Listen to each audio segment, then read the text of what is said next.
झारखंड में होने वाला है उपचुनाव? क्या एक निर्वाचित विधायक की कुर्सी अब खतरे में है? क्या सचमुच नामांकन के वक्त छुपाई गई वो जानकारियां जो प्रतिनिधित्व कानून के खिलाफ हैं? 4 वोटर आईडी, 2 पैन कार्ड और एक सरकारी बकाया जो छुपाया गया। चुनाव आयोग के दरवाजे पर पहुंची है एक बड़ी शिकायत और अगर आरोप सही निकले तो झारखंड की राजनीति में मच सकती है सबसे बड़ी हलचल। राज्य की राजनीति उस वक्त गर्मा गई जब भारतीय जनता पार्टी ने बोकारो विधायक श्वेता सिंह पर गंभीर आरोप लगाए। यह मामला सीधे 2019 के विधानसभा चुनाव से जुड़ा है, जहां भाजपा का दावा है कि विधायक ने नामांकन दाखिल करते वक्त अपने शपथ पत्र में कई अहम जानकारियां छुपाई हैं, जिसमें चुनावी शपथ पत्र में गलत जानकारी देना, पहचान पत्रों का दुरुपयोग और सरकारी संपत्ति का बकाया छुपाना शामिल है। भाजपा के प्रतिनिधि मंडल ने राज्य के मुख्य निर्वाचन पदाधिकारी से मुलाकात की और विस्तृत ज्ञापन सौंपा। उनका आरोप यह है कि श्वेता सिंह ने 2019 के विधानसभा चुनाव में नामांकन पत्र भरते समय बीएसएल यानी बोकारो स्टील लिमिटेड द्वारा आवंटित सरकारी आवास का नो ड्यूज सर्टिफिकेट नहीं लगाया। इसके बावजूद उन्होंने अपने शपथ पत्र में सरकारी बकाया के कॉलम में NA यानी नॉट एप्लीकेबल लिखा है, जबकि सच्चाई यह है कि उन पर वर्ष 2022 से बीएसएल आवास का बकाया लंबित है। भाजपा नेता ने यह भी आरोप लगाया कि बोकारो विधायक श्वेता सिंह के पास 4 वोटर आईडी कार्ड और 2 पैन कार्ड हैं।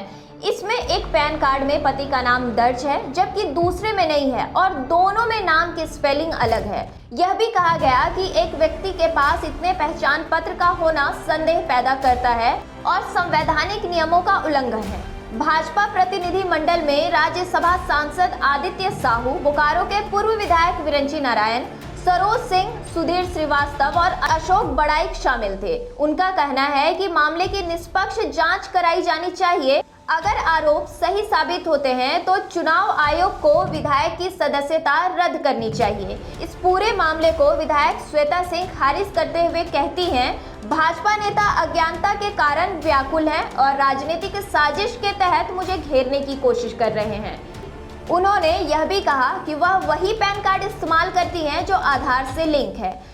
4 वोटर आईडी के मामले पर उनका कहना है कि स्थान बदलने पर नया कार्ड बनता है। पुराने को रद्द करने का आवेदन मैं पहले दे चुकी हूं। अगर पुराना कार्ड रद्द नहीं हुआ है तो यह रिटर्निंग ऑफिसर की जिम्मेदारी है, मेरी नहीं।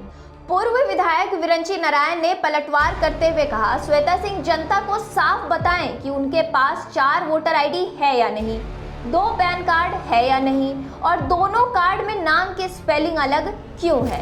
अब गेंद चुनाव आयोग के पाले में है। अगर जांच में आरोप सही साबित होते हैं तो यह मामला केवल एक विधायक की सदस्यता खत्म करने तक सीमित नहीं रहेगी, बल्कि बोकारो विधानसभा सीट पर उपचुनाव करना पड़ सकता है। अब सवाल ये है कि सिर्फ आरोपों से सीट खाली हो जाएगी क्या, या इसके लिए कानूनी प्रक्रियाएं भी जरूरी हैं? तो चलिए हम आपको बताते हैं कि आखिर किस परिस्थिति में भारत के कानून के अनुसार हो सकता है उपचुनाव।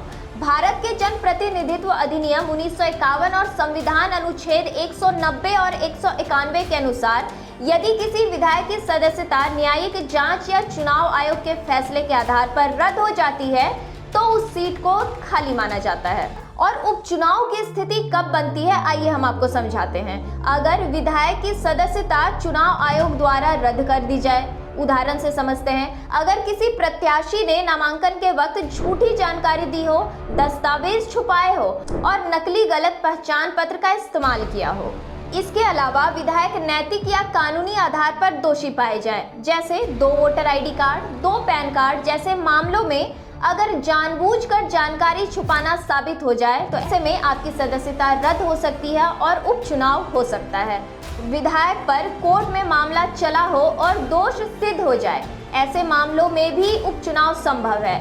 सुप्रीम कोर्ट और हाई कोर्ट में कई फैसलों में उपचुनाव रद्द भी हुए हैं। अब ध्यान देने वाली बात यह है, अगर चुनाव आयोग को लगे कि शपथ पत्र में जानबूझकर गलत या अधूरी जानकारी दी गई है तो वह जन प्रतिनिधित्व अधिनियम धारा 125A के तहत अभियोजन की सिफारिश कर सकता है।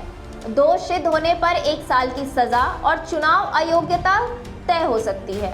ऐसे मामले में सदस्यता स्वतः समाप्त हो सकती है और उपचुनाव कराना अनिवार्य हो जाता है। तो क्या श्वेता सिंह की कुर्सी खतरे में है? तो क्या झारखंड को एक बार फिर उपचुनाव का सामना करना पड़ सकता है, या फिर यह सब सिर्फ एक राजनीतिक शोर है? जवाब समय देगा, लेकिन जनता जानना चाहती है सच्चाई। इस पूरे मामले पर आपकी क्या राय है? अपनी राय हमें कमेंट्स के थ्रू दें। वीडियो को ज्यादा से ज्यादा शेयर करें, चैनल को सब्सक्राइब करें और देखते रहें भोकाल टीवी। नमस्कार।